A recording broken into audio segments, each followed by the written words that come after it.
Mes bien chers frères,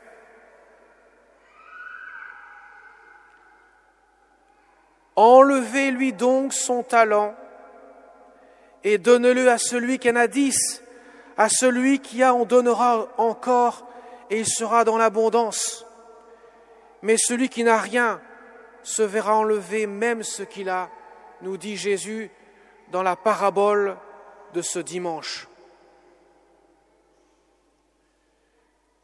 Mes bien chers frères, nous pouvons être peut-être choqués par ce que Jésus dit à l'instant.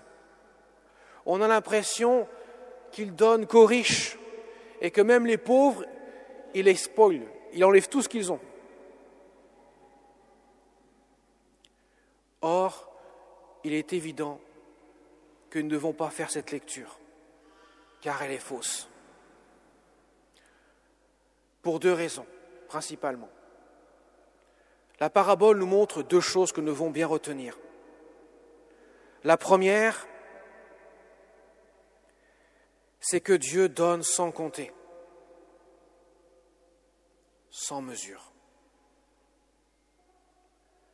Ce n'est pas lui qui est le facteur limitant. Et on verra pourquoi. Son cœur est tellement débordant qu'il donne. Donc il n'y a pas de mérite à faire valoir devant Jésus. On ne peut pas dire à Jésus, écoute, tu vois, moi, je suis un homme bien, je mérite ceci, je mérite cela, donc donne-moi ton royaume. Non. Celui qui mérite pour nous, c'est Jésus lui-même. Dieu seul mérite pour l'homme. L'homme ne peut pas se mesurer à Dieu. Et en aucun cas, il ne peut faire valoir un quelconque mérite. Ça, c'est la première chose. Et ça, pour autant, on ne doit pas en déduire que Dieu écrase tout le monde. Pas du tout. Au contraire, en disant et en affirmant fermement que Dieu seul mérite pour nous, et en aucun cas, personne ne peut faire valoir ses mérites devant Dieu, ce n'est pas dévaloriser l'homme, au contraire, c'est le valoriser, et vous allez comprendre pourquoi. J'en viens à la deuxième chose. Vous avez remarqué que le maître confie 5 talents à une personne, 2 à une autre et 1 seul au 3e. Alors, pourquoi Dieu confie-t-il des talents de manière différente à chacun? Pourquoi ne donne-t-il pas la même somme à tout le monde? Ferait-il des privilégiés par rapport à d'autres? Non. Je viens de vous dire que ce n'est pas le facteur limitant qui se trouve en Dieu. Donc forcément, c'est l'homme qui devient le facteur limitant pour empêcher Dieu de donner plus. Car Dieu donne, comme le dit Jésus, à chacun selon ses capacités. Pas les capacités que Dieu a mis dans le cœur de l'homme, ou du moins dans les capacités qui les distinguent les uns des autres, mais dans les capacités que l'homme a à recevoir. Ça, c'est la pauvreté, la vraie pauvreté. Aujourd'hui, nous fêtons le dimanche des pauvres, mais Dieu veut nous donner une définition de la pauvreté. La pauvreté en esprit, elle est essentielle pour un chrétien. Et vous allez comprendre pourquoi. En fait, Dieu nous dit, plus tu creuses ton cœur, plus tu l'ouvres à l'amour que je te donne, plus tu peux recevoir. Et plus tu seras même de multiplier ce que tu as reçu. Voilà pourquoi celui qui en a 5 et celui qui a reçu 2 talents, eh bien, il dit, Seigneur, tu as vu, nous avons rapporté 5 talents et moi 2 talents. Jésus ne peut que dire, le maître ne peut que dire, tu es un bon serviteur, tu es fidèle, pour peu de choses, mais je t'en confierai beaucoup. Alors que celui qui en a reçu qu'un, il commence par déjà récriminer contre le maître. Tu es un homme dur, tu moissonnes là où tu n'as pas semé. Autrement dit, il fait des reproches à celui qui lui donne son pain.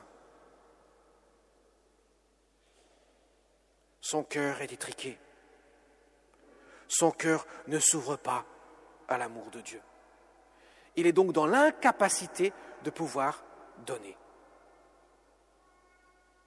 Cet homme-là n'est pas un pauvre. Cet homme-là se comporte comme les pharisiens, les sadducéens, les chefs des prêtres, comme un orgueilleux. Je prétends être l'égal de Dieu. Je veux être ma propre subsistance, ma propre existence. Je veux pouvoir décider de ce que je veux faire, de ce qui est bien, de ce qui est mal. Et donc j'ose même récriminer contre mon maître, qui est un homme pourtant bon. J'ose lui dire qu'il est un homme dur. Vous voyez, c'est la capacité du cœur qui est importante. Et les vrais pauvres en esprit, heureux les pauvres de cœur, dit Jésus dans les Béatitudes. Car le royaume des cieux est à eux. Les pauvres de cœur, ce sont ceux qui ouvrent leur cœur à Dieu.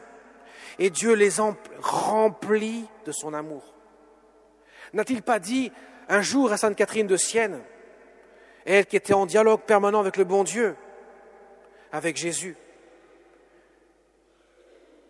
Jésus lui dit, fais-toi capacité, autrement dit, ouvre ton cœur, le plus grand possible, et moi je me ferai torrent.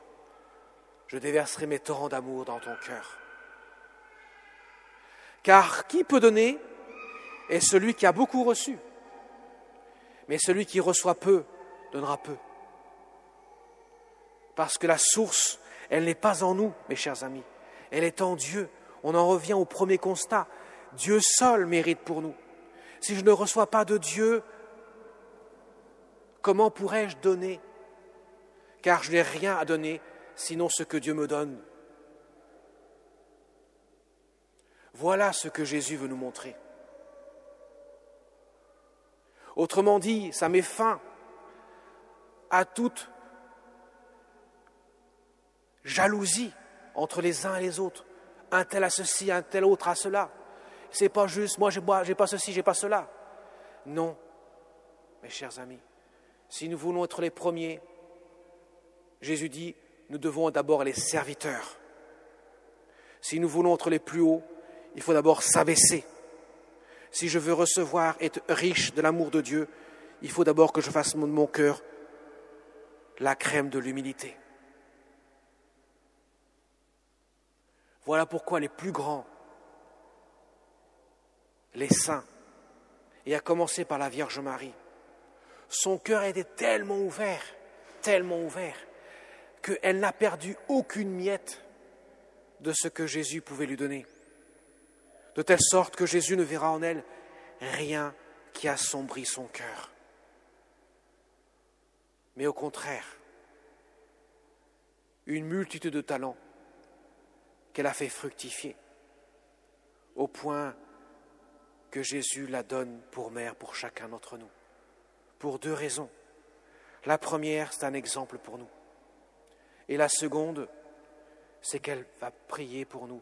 Elle est notre mère, elle va donc intercéder, nous aider à suivre ce chemin de l'accueil de la grâce de Dieu. Alors n'oubliez pas, mes chers amis, d'abord de puiser là où il faut puiser, la source qui est divine. Et après, vous pourrez donner avec générosité et avec cœur. Sinon, vous ne donnerez que vous-même et vous donnerez peu. Voilà pourquoi Jésus dit cela. Vous voyez, ça élève l'homme de se faire petit parce que Dieu le grandit. Mais quand l'homme veut devenir grand par lui-même, eh bien, il est tellement ridicule qu'il est minable devant les autres, devant Dieu. Et il se rend minable devant ses frères. Quand on voit la grandeur des saints, l'humilité de leur cœur, la promptitude à aimer leurs prochains, y compris leurs ennemis, y compris ceux qui les embêtent, ceux qui leur causent des soucis, et à plus forte raison, ceux qui les critiquent, car ils sont prêts à donner leur vie, même pour leurs frères, parce qu'ils ont été nourris, abreuvés de l'amour de Dieu, de la miséricorde divine. Voilà, mes chers amis, le sens de cette vraie pauvreté à laquelle Dieu nous appelle, pour que nous puissions être débonnaires avec nos frères. Non seulement en donnant ce que nous pouvons donner pour qu'ils puissent vivre, ce que font les œuvres de charité, les œuvres caritatives, mais pas seulement. Donner de l'amour à nos frères, car l'homme a autant besoin d'amour que de pain. Si je nourris que le corps, mais je ne nourris pas l'âme, l'homme ne sera pas heureux. En nourrissant l'âme et le cœur, et le corps, je rends l'homme heureux. Alors demandons à toute cette multitude de saints que nous puissions découvrir les vrais talents que Dieu met dans notre cœur pour les faire fructifier, mes chers amis, à l'école de la Vierge Marie et de tous les saints. Amen.